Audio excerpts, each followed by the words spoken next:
we've arrived in Andersonstown Social Club, the PD, perhaps more famously known.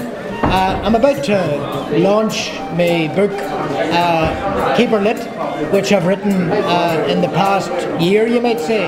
It's 92 stories or anecdotes and observations about my take on the world to date, my community life, my Republican world, all that sort of stuff. And it's very, very appropriate that we should be here in the PD club, given the history of this club.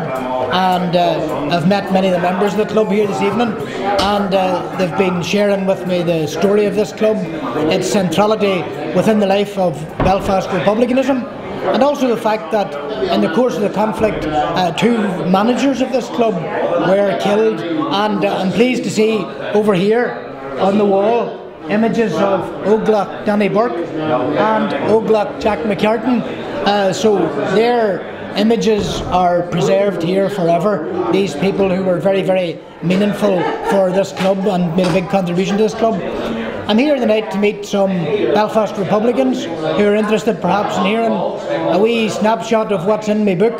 And I see people like Danny Morrison in there. I met Danny Morrison many, many years ago when he came to Mid-Ulster as an Assembly candidate and then an Assembly member.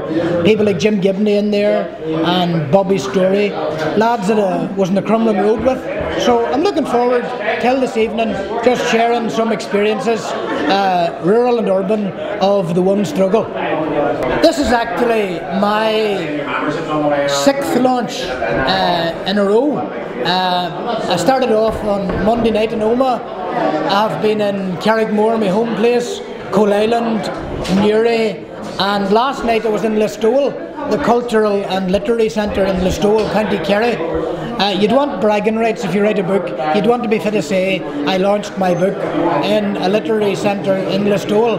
If you're worth your salt at all, you'll have been to Listowel. Of course, I'm here tonight in the Andersonstown Social Club.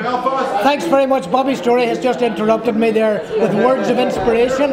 And now Paula Kelly, my wife, Malvan Kayla, is trying to be disruptive.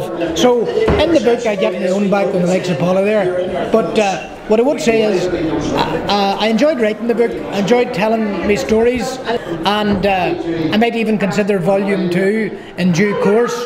But a lot of it is about my community life, Republican involvement, GEA interest, all that sort of stuff.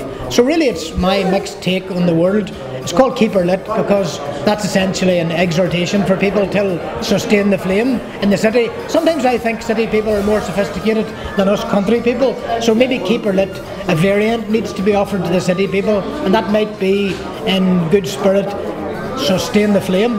See how that goes.